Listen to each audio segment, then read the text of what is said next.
Estamos llegando al final de esta temporada, pero también de el libro de Apocalipsis. Hoy vamos a ver el capítulo 21, que habla sobre la Nueva Jerusalén.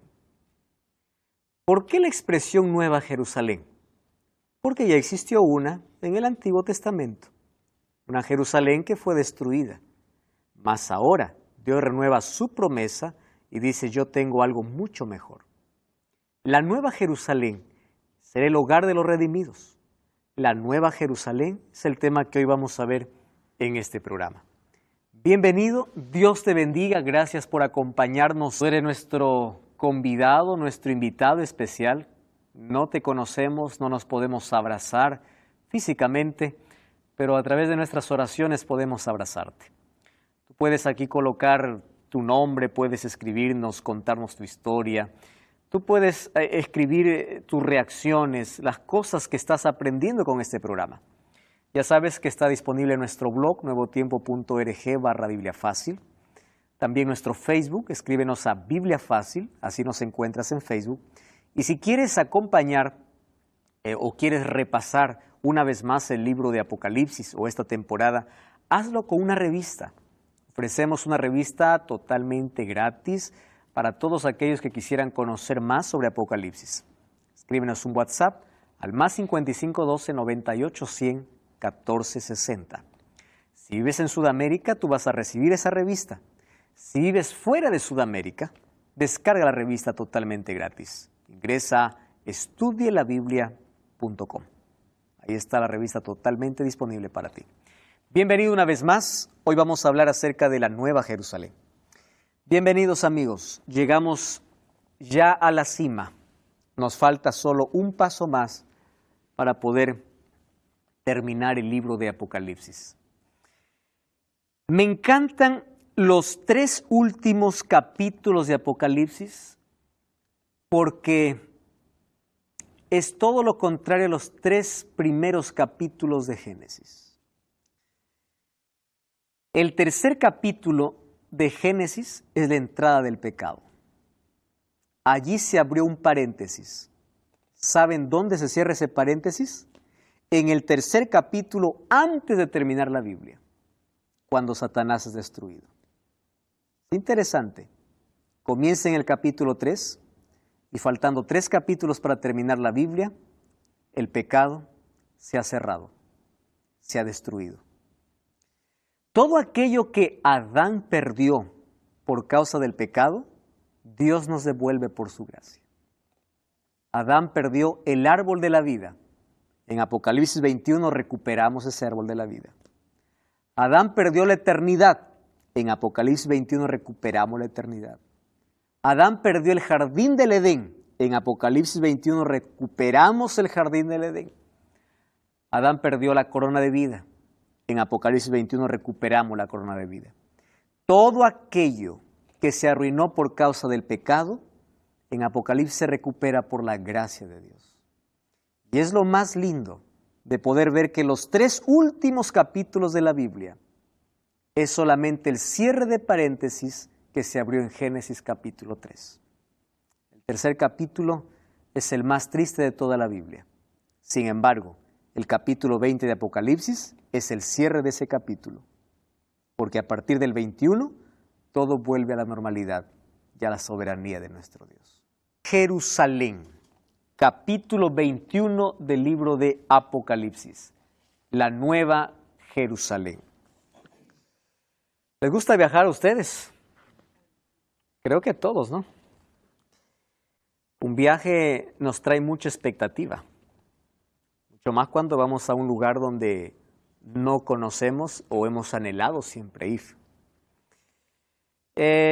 Yo creo que un viaje desde niños crea expectativa para los niños. Cuando la familia dice vamos a viajar, vamos de vacaciones, vamos a pasear, es una alegría.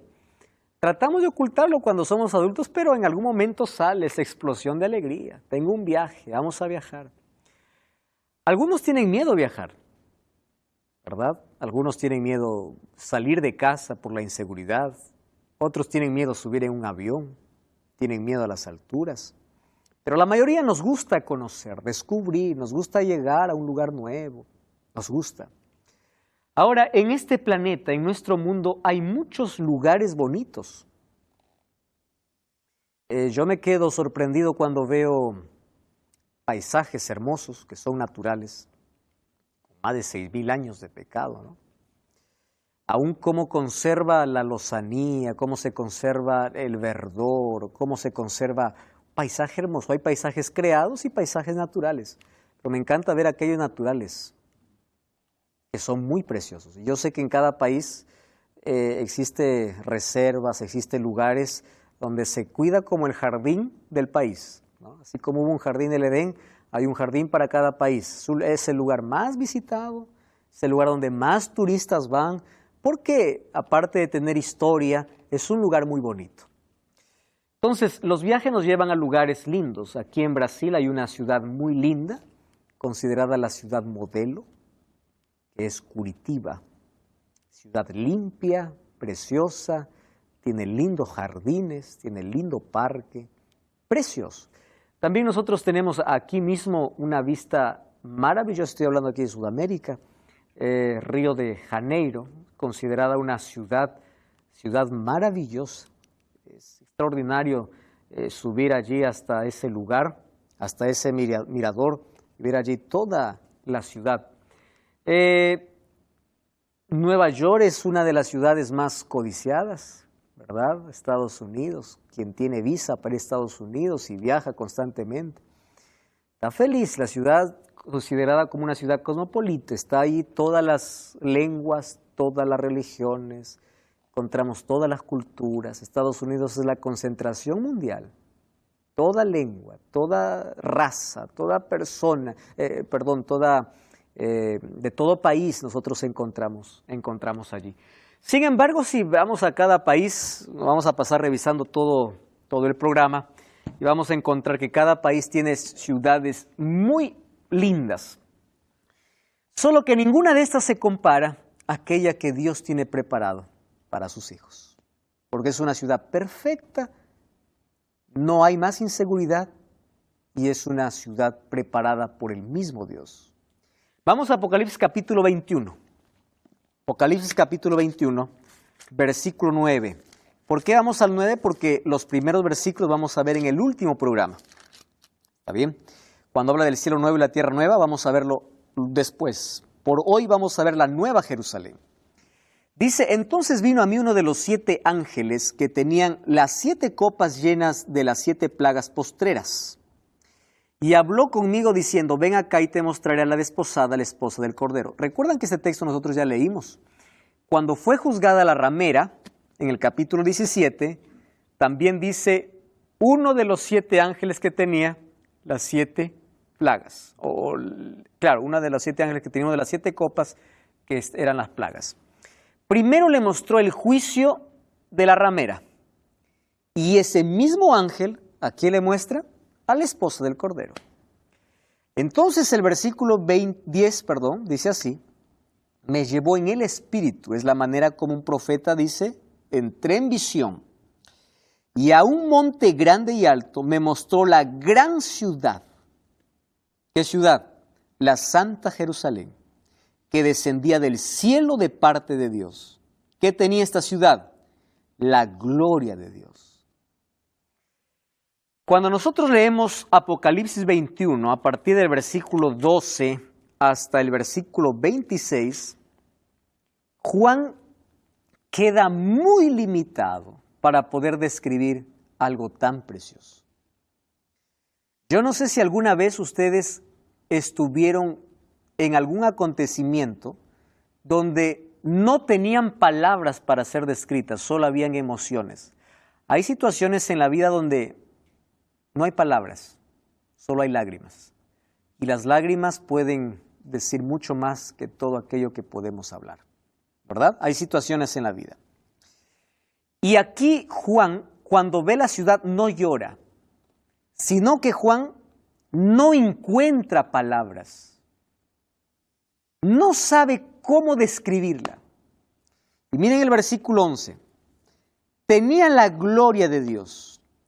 Y a partir de allí, el pobre cambia su escritura y dice, su fulgor era semejante. No dice que era una piedra, dice, era lo más parecido, para que ustedes puedan tener una idea, era semejante a una piedra preciosísima, como piedra de jaspe, diáfana como el cristal. Tenía un muro grande y alto, con 12 puertas.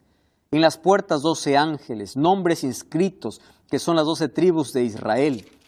3 puertas al oriente, 3 al norte, 3 al sur, 3 al occidente. ¿Cuántas puertas hay en total? 12. El muro de la ciudad tenía 12 cimientos. Ustedes van a ver que el 12 se repite cada momento.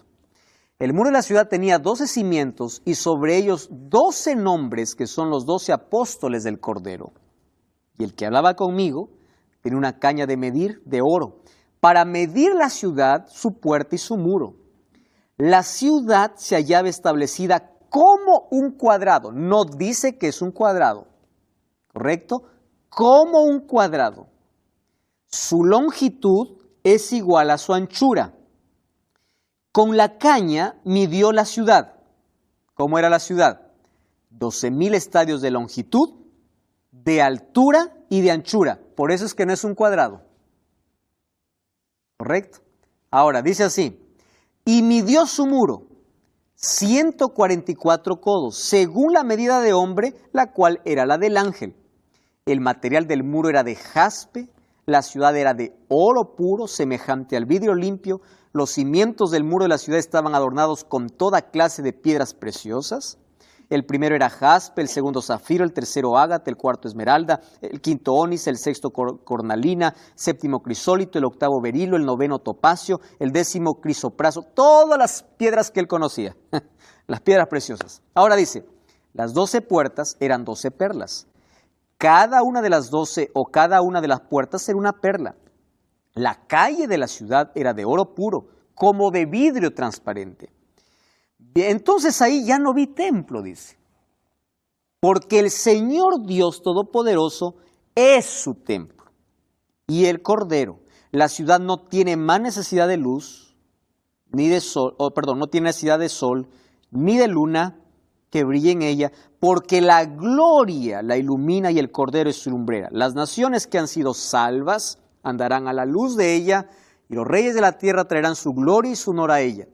Sus puertas nunca serán cerradas de día, pues allí no habrá noche. Llevarán a ella la gloria y el honor de las naciones. No entrará ninguna cosa impura que haga abominación y mentira, sino solamente los que están inscritos en el libro de la vida del Cordero. Leímos todo el texto describiendo la Nueva Jerusalén. Vamos a ver algunos detalles que se muestra allí. El ángel le muestra, y ahí vamos a ver cómo es esa ciudad. Si vemos Hebreos capítulo 11, versículo 10, dice que esa ciudad es construida por el mismo Dios. Me encanta la figura que presenta Hebreos. Miren, Hebreos capítulo 11. Hebreos capítulo 11, versículo 10. Hebreos 11, 10 dice así.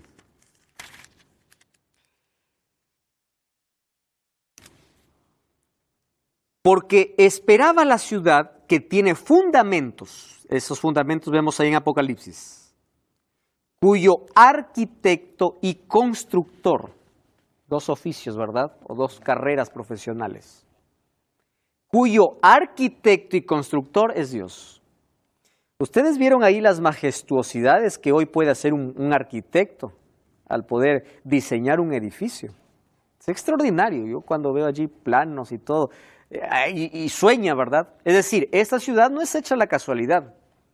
Esta ciudad es pensada, es planeada, es planificada. Un arquitecto planea, hace trazos, medidas, sueña.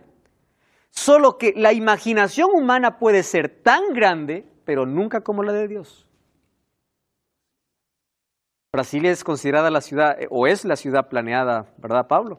Tiene la ciudad la forma de un avión, proyecto plano piloto, me parece que se llama. Pocas ciudades son planeadas. Ahora, esta ciudad es planeada diseñada por Dios. Si los seres humanos, con la inteligencia que Dios nos ha dado, podemos planear cosas lindas y un arquitecto puede hacer un diseño extraordinario, imagínense planeando Dios. Ahora, no solo lo planea, tampoco delega la construcción. Porque viste que hay una diferencia entre el que planea y entre el que lo construye, ¿no? A veces hay cierta discusión y dicen, no, el arquitecto aquí se equivocó, yo voy a hacer otra cosa.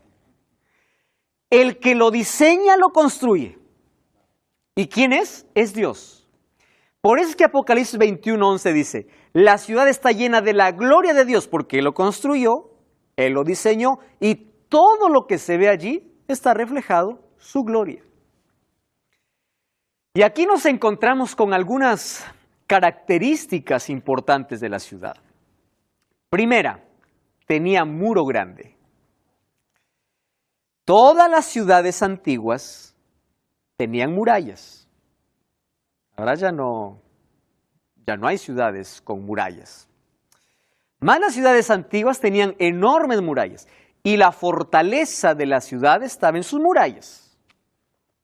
Venía el enemigo, cerraban la puerta, si sus murallas eran fuertes, todo estaba tranquilo. ¿Recuerdan ustedes cuando Israel tuvo que enfrentar a Jericó?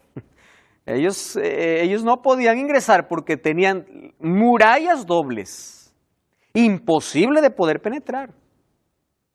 La manera como Dios hizo que esos muros puedan caer fue por su poder, al sonido de las trompetas, cuando Israel le mandó dar 7 vueltas, ¿verdad? Durante una semana. Muy bien, las ciudades tenían esa costumbre. Ahora Juan empieza a describir la ciudad de Jerusalén, la nueva Jerusalén, en el concepto que él tiene o que él conoce acerca de las ciudades de su tiempo. Y él dice, esta ciudad tiene un muro enorme, una muralla enorme. Claro, porque si le presentaba sin murallas, para Juan esto no hubiese parecido una ciudad. ¿Qué significaba murallas? Murallas representa seguridad y estabilidad. Miren, el libro de Zacarías, vamos al libro de Zacarías. Aquí nos dice qué representa esto. Capítulo 2, versículo 5. Zacarías, Antiguo Testamento, antes de Malaquías. Capítulo 2, versículo 5.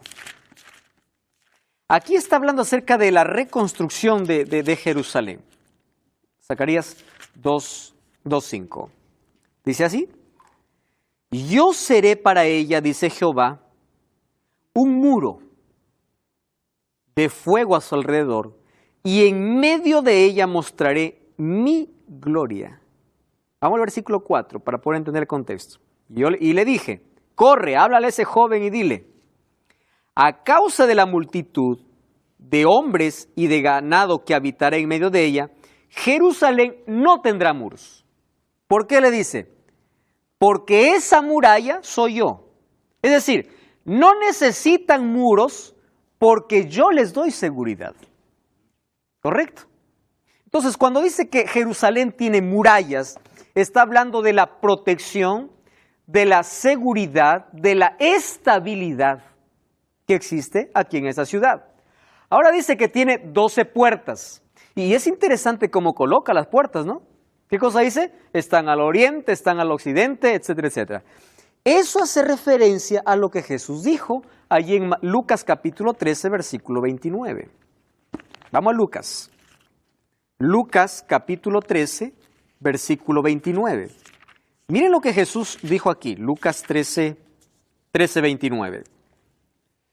Vendrán entonces, dice, agentes ¿de dónde? Del oriente, del occidente, del norte, del sur, y se sentarán en la mesa del reino de Dios. Vamos a Apocalipsis capítulo 21. ¿Ah? Apocalipsis capítulo 21. Entonces, allí dice el versículo 13. 3 puertas estaban ¿a dónde? Al oriente. 3 al norte. 3 al sur. Y 3 al occidente. ¿Qué cosa dijo Jesús? Aquí, ¿a qué está haciendo referencia? Que la santa ciudad es un lugar preparado para los hijos de Dios de todo el planeta y de todas las épocas.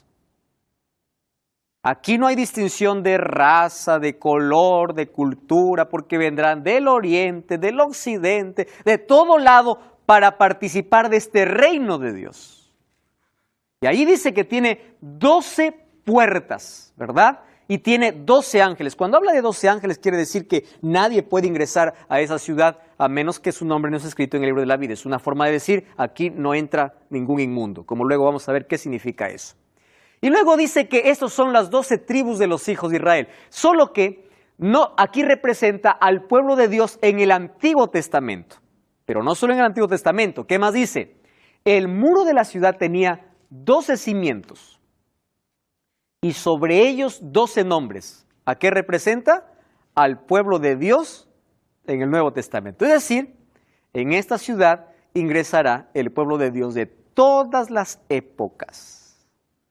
Desde Adán hasta el último hombre, ¿correcto? Entonces, allí representa al pueblo de Dios en el Antiguo y en el Nuevo Testamento, Apocalipsis 21:12.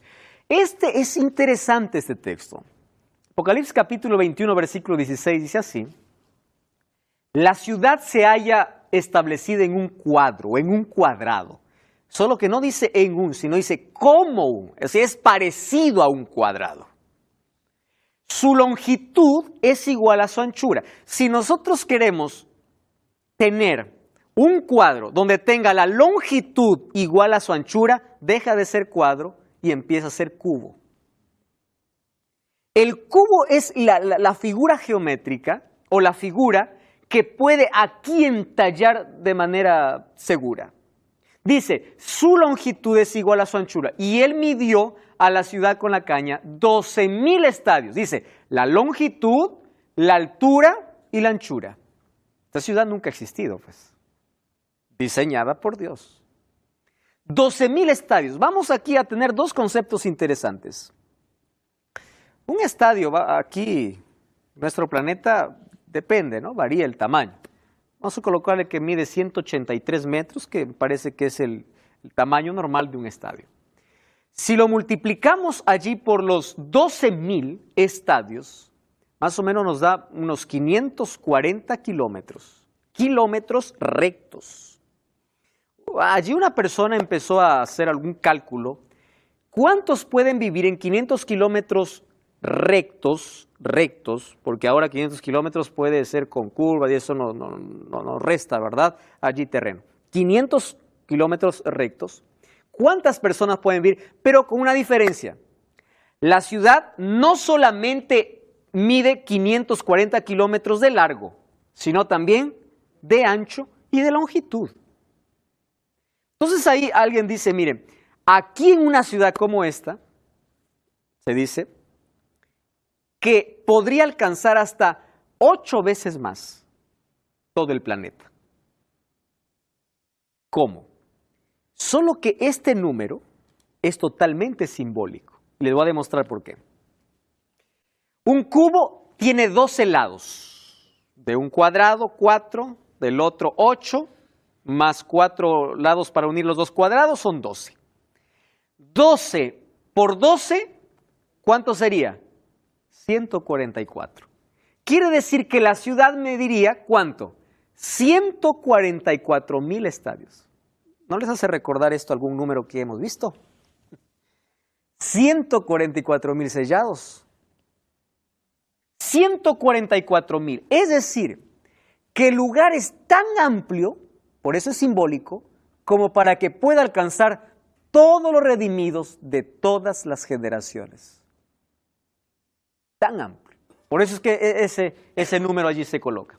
Ahora dice así, Apocalipsis 21:23, la ciudad no tiene necesidad de sol ni de luna que brille en ella, porque la gloria de Dios lo ilumina y el Cordero es su lumbrera. Ustedes saben que Isaías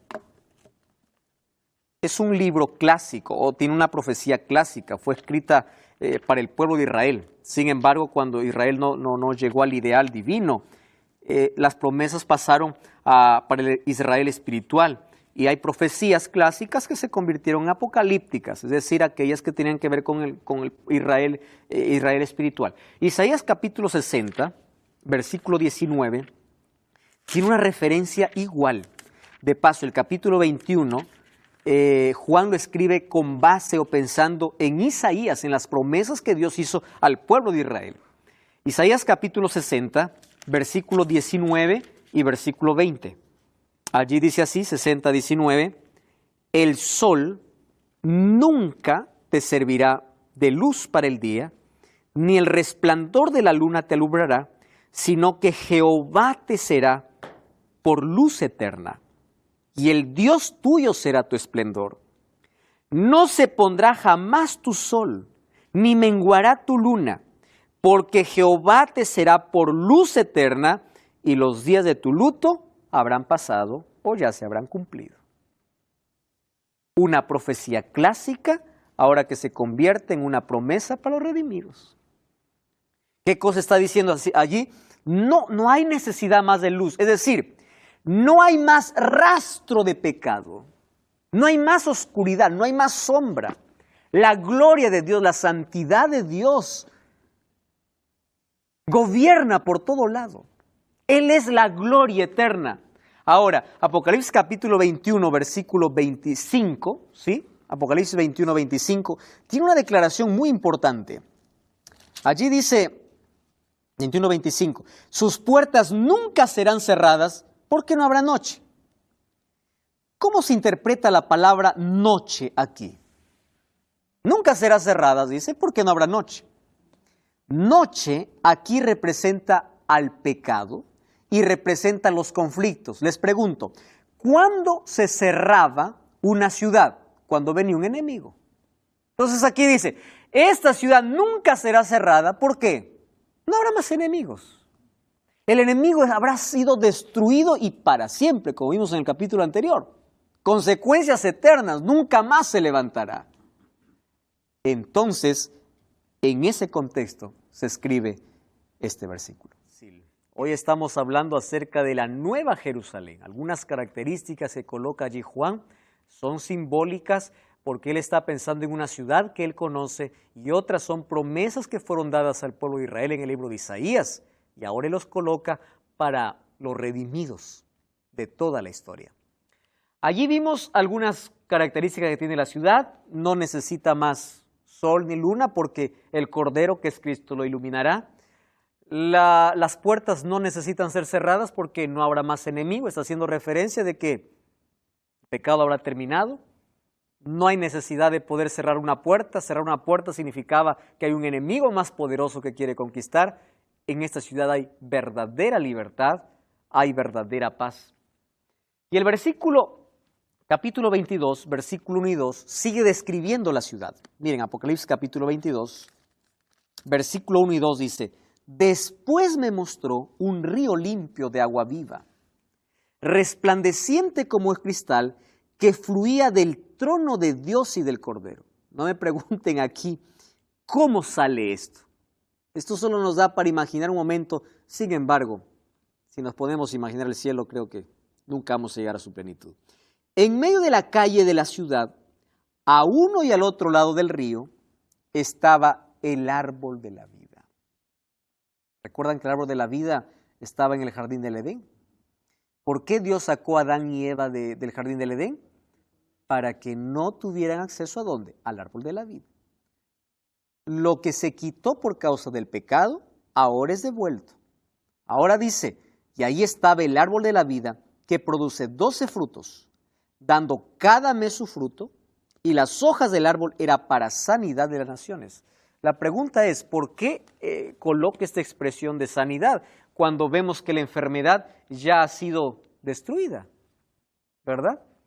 Ya no necesitamos más curación para algo. Sí, Pablo.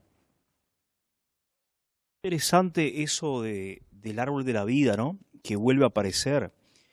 Es que Dios lo saca justamente para eso, para que ellos no tuvieran acceso ahí. Ahora es llamativo que todo el tiempo que ellos estuvieron ahí nunca lo comieron, pudiendo haberlo hecho, ¿no? Y eso también me enseña algo, que a veces uno tiene acceso a la palabra de Dios que es vida, nunca la toca. Mucha gente tiene acceso porque están a en la toda, vida. pero no van pudiendo ir, ¿no? Gracias por esa reflexión, Pablo. Los seres humanos tenemos acceso ahora a la salvación y la desperdiciamos. Tenemos acceso a la palabra de Dios y no la leemos. Tenemos acceso a todo.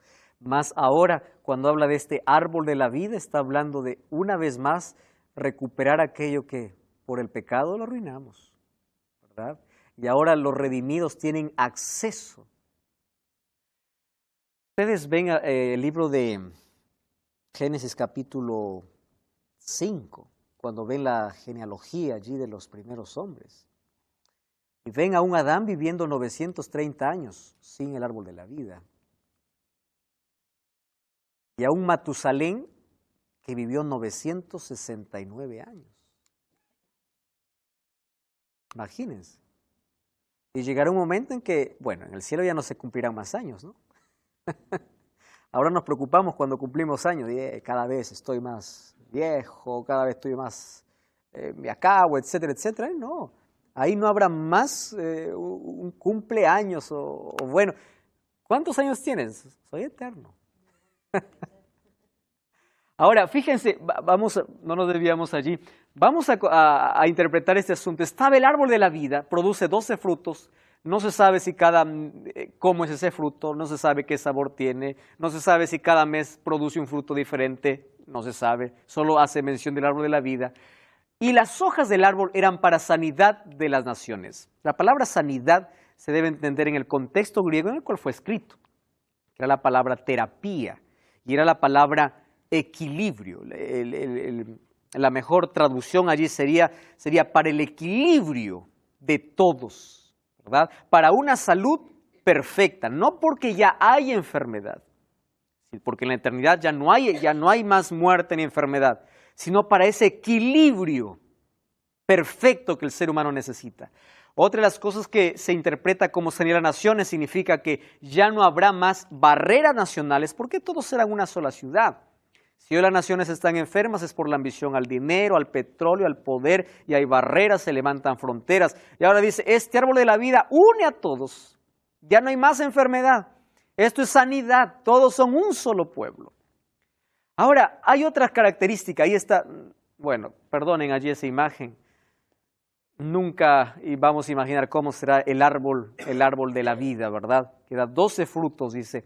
Ahora, versículo 5 del capítulo 22 dice, no habrá allí más noche, no tienen necesidad de luz de lámpara ni de luz del sol, porque Dios el Señor los iluminará y reinará por los siglos de los siglos.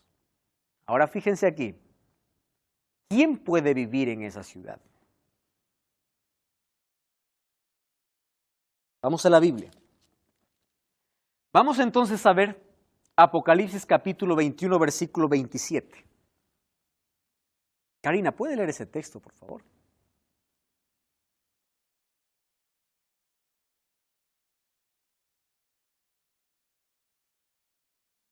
...21, 27. No encontrará en ella ninguna cosa inmunda o que haga abominación y mentira, sino solamente los que están inscritos en el libro de la vida del Cordero. Gracias, Karina. El acceso para esa ciudad tiene una restricción. Y esta restricción no es por las cosas que hagan. Es simplemente si su nombre está o no está inscrito. Es así de simple. Como cuando eres invitado a un lugar y te dan un ticket. No interesa quién seas, no interesa el cargo que tengas, el dinero que tengas. ¿Tienes o no tienes el ticket? ¿No tienes? Lo siento. Es así de simple. No entrará todo aquel que su nombre no está escrito en el libro de la vida. Y allí coloca algunos términos que pueden ser ofensivos, ¿no? No entrará ahí cosa inmunda o cosa impura o que haga abominación y mentira. ¿De qué está hablando aquí?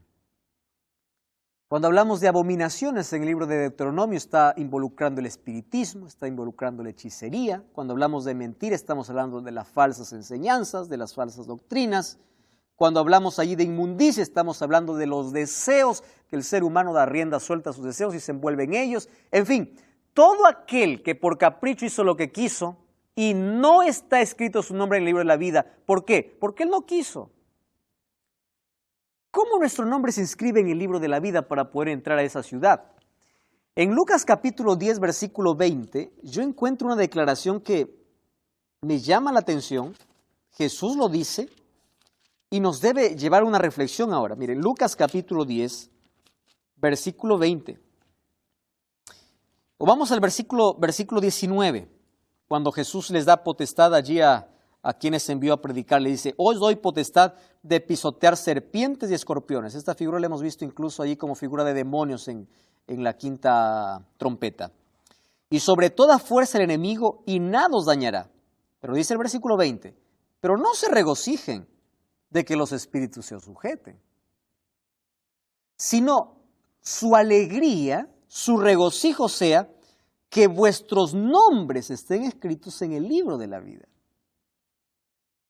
Miren, y esto me debe llevar a una reflexión muy personal. Yo puedo hacer grandes cosas para Dios. Me parece que en algún programa alguien mencionó aquí. Uno puede estar ocupado haciendo tanto para Dios, ¿verdad? Los espíritus se sujetan, gloria a Dios. Soy un hombre poderoso, está bien. Pero puede ser que solamente sea la apariencia de alguien que todo el mundo ve. En cambio, en mi interior, en mi corazón, tengo motivaciones incorrectas. Ahora presten atención. Acciones buenas no determinan que yo soy salvo, porque nadie se salva por obras. Las acciones deben acompañar ¿a qué? A mi relación, y deben ser frutos naturales, no creados. Dice, alégrense no por las cosas que hagan o porque un milagro sucedió. Yo soy tan bendecido, Dios ha hecho tanto milagro en mi vida y yo me voy a salvar. Asegúrate que tu nombre está escrito en el libro de la vida, porque esa es la única garantía. Pero hasta aquí todavía no me respondí la pregunta, ¿cómo hago para que se escriba? Vamos entonces aquí. Apocalipsis capítulo 22, versículo 14. Apocalipsis capítulo 22, versículo 14. Dice así. Bienaventurados o felices los que lavan sus ropas para tener derecho. ¿A dónde? Al árbol de la vida. ¿Dónde está el árbol de la vida? ¿Dentro o fuera de la ciudad? Dentro de la ciudad. Muy bien. Y aquí dice, bienaventurados los que lavan sus ropas para tener derecho al árbol de la vida y para entrar por las puertas en la ciudad. Quiere decir que para que mi nombre se escriba en el libro de la vida y para entrar por la ciudad y para tener derecho al árbol de la vida, ¿qué tengo que hacer? Lavar mis ropas. ¿Qué significa lavar las ropas? ¿A qué representa? ¿Cómo son nuestras obras? ¿Cómo es nuestra vida? A veces nosotros contamos acciones pecaminosas y, por ejemplo, hay personas que dicen, hoy no pequé.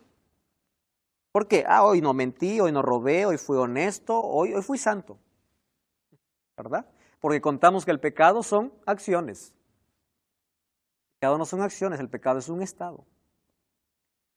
El libro de Isaías dice, vuestras mejores obras son tan cochinas como un trapo de inmundicia. Entonces, nuestra vida, nuestra justicia, nuestros méritos no alcanzan ni siquiera para llegar a la puerta. La única opción es lavar las vestiduras. Vestido en la Biblia representa carácter. Por eso es cuando Dios dice, compra vestidos nuevos, renuncia a tu orgullo, renuncia a tu egocentrismo y compra. ¿Qué cosa va a comprar? Comprar significa renuncia porque yo te doy. Un carácter nuevo. Cuando dice yo te daré un nombre nuevo, recuerden la piedrecita blanca. Era una piedrecita blanca, la promesa que Jesús hizo a la iglesia de Filadelfia. Y allí estará, dice escrito, un nuevo nombre, un nuevo carácter. Y ese carácter no es algo que tú lo procreas, ha sido lavado en la sangre del Cordero. Es decir, un carácter es transformado cuando recibe, ¿qué cosa? ¿Sangre a qué se refiere? Al sacrificio de Cristo. Y cuando hablamos del sacrificio de Cristo, ¿de qué estamos hablando? De la gracia de Dios.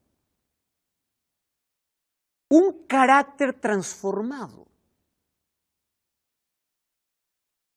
No por méritos humanos, por la gracia divina. Sí, Walter. Estaba leyendo acá justamente pasaje Isaías 55 que habla de comprar, ¿no? Habla de decir, a todos los sedientos venid a las aguas, y a los que no tienen dinero venid y comprad y comed. Venid, comprad sin dinero y sin precio vino y leche. ¿Cómo es que a uno que no tiene plata le manda a comprar? Es por gracia, ¿no? Es que no está hablando de dinero, no está hablando de riquezas materiales, está hablando de la disposición del ser humano para aceptar la gracia. Ahí está. Ahora, miren, es interesante, allí dice entonces que los que lavan sus ropas son aquellos que tienen acceso al árbol de la vida. Muy bien. Juan capítulo 3, versículo 5. Jesús está conversando con Nicodemo. Juan 3, 5. Y allí le dice así, Nicodemo se va para hablarle de asuntos espirituales y Jesús le responde y le dice, de cierto te digo. Cuando Jesús dice de cierto te digo, es decir, verdaderamente, verdaderamente. ¿Por qué repite tanto una verdad? Mira, eso es tan especial que entiendas. Repite, hace énfasis. El que no nace de agua y de espíritu no puede entrar en el reino de Dios. El nacimiento de agua es un acontecimiento importante en la vida, que es representado por medio del bautismo. Pero el nacimiento de espíritu es diario. Por eso, cuando yo bautizo, no es que me bautizo y tengo la garantía de que ya soy salvo porque me bauticé, sino el nacimiento de espíritu es la búsqueda por la salvación diaria, todos los días. Ahora, es interesante, nacer de agua es el paso, uno de los pasos más sublimes e importantes en la vida de todo ser humano, porque marca un antes y después en todo ser humano. Muchos tienen miedo a ser bautizados. Primero, ¿qué significa ser bautizado? Bautismo viene del término griego baptizo, que significa sumergir. Y en este mundo encontramos que por lo menos hay 3 tipos de bautismo, ¿verdad? El bautismo por aspersión, el bautismo por inmersión y hay otro bautismo simbólico. El bautismo por aspersión, en el que te coloca un poquito de agua a la cabeza y ya estás bautizado. El bautismo por inmersión es aquel que está sumergido. ¿Cuál es el bautismo verdadero? El bautismo de Cristo. Jesús dice, subió del agua. Y además en Romanos 6, 1 al 4 dice, así como Cristo murió, resucitó para una nueva vida. Solo que algunos tienen miedo al bautismo por 2 razones. Número 1 dice, me bautizo y tengo que cambiar todo. ¿En qué está pensando? En que él puede cambiar. Y eso es la peor mentira. El bautismo no es una magia. No es que entro al agua y salgo y mis pensamientos cambiaron. El bautismo es un acto simbólico donde Dios borra mi pasado y comienzo una nueva vida. Es una demostración pública. Presten atención a lo que voy a decir ahora. A Jesús uno puede aceptar en secreto. Yo puedo arrodillarme en mi cuarto, Señor, te acepto en nombre de Jesús. Amén. ¿Quién se enteró? Nadie. Pero preste atención. Alguien que aceptó a Jesús en secreto es imposible que no lo demuestre en público. La demostración pública, ¿qué cosa es? Bautismo. Entonces, cuando una persona me dice, no, yo acepté a Jesús, pero tú no me bautizo, le digo, no has aceptado. Porque cuando tú aceptas a Cristo en secreto, tú lo puedes hacer allí en el lugar donde estás. Cuando tú te enamoras de Jesús, no hay manera de ocultar un amor. Dice que el amor y la gripe no se pueden ocultar, ¿no? Cuando te enamoras, es imposible no verlo. Hasta el sudor sale con corazones. Es imposible decir yo acepto a Jesús, yo amo a Jesús, pero no quiero ser bautizado, porque el bautismo no es que tú das un paso, me bautizo y me salvo. Espera un momento, el bautismo solamente, ¿qué cosa llega a ser? La demostración pública de que aceptaste la gracia de Jesús en tu corazón. Entonces es importante este paso, porque si tú ya aceptaste a Jesús en tu corazón, tienes que ser bautizado. Marcos 16:16 dice, el que creyere y fuera bautizado, quiere decir, primero es creer. Cuando un niño es bautizado de 2 años, ¿qué cree? No cree en nada. Te bautizaron allí de niño y es más, te pusieron solamente agua en la cabeza. Eso no es bautismo. Un billete falso de $100 puede ser parecido al billete verdadero. Los dos tienen el mismo número, tienen el mismo color, pero el falso es falso y el falso no sirve. Tú puedes decir que eres bautizado, mas si no has sido sumergido y bautizado como Jesús, ese otro bautismo no sirve. Es hora de tomar una decisión. Hoy quiero desafiarte. Si tú has abrazado todas estas verdades y aceptas a Jesús en tu corazón, y ya lo aceptaste, da ese paso de fe. Es hora de tomar esta decisión.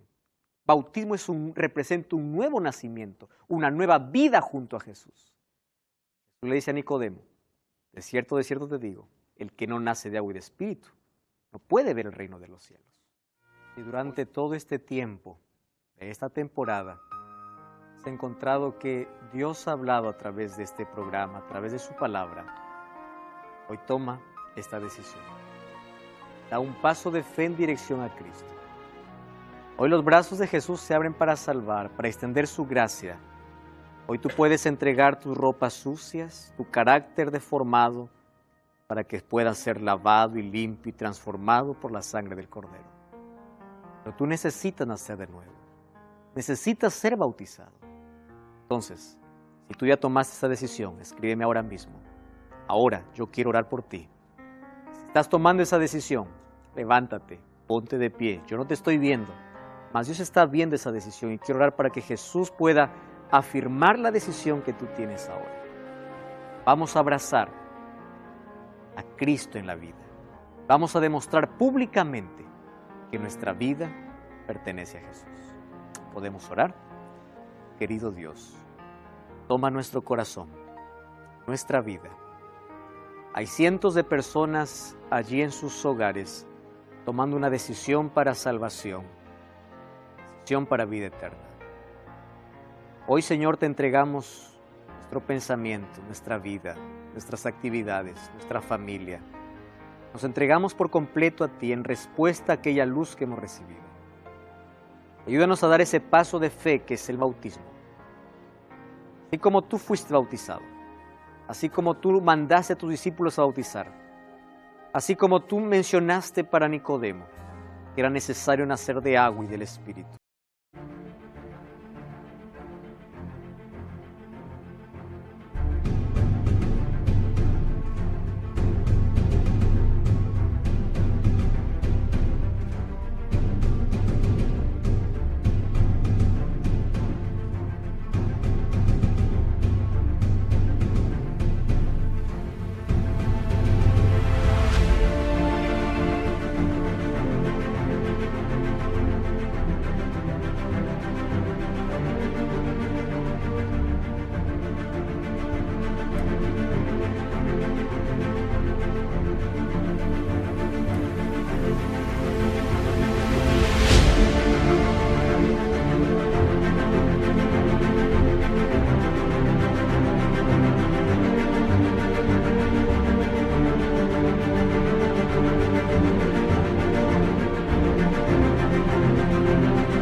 Podamos tomar esa decisión para que podamos tener acceso a esa ciudad maravillosa que es la Nueva Jerusalén. Revístenos con tu gracia. Danos aquel vestido, aquel carácter transformado que tienes para nosotros. Toma nuestro corazón. Entregamos nuestra vida en el nombre de Jesús. Amén.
take you far away in this chill, but we're here to stay.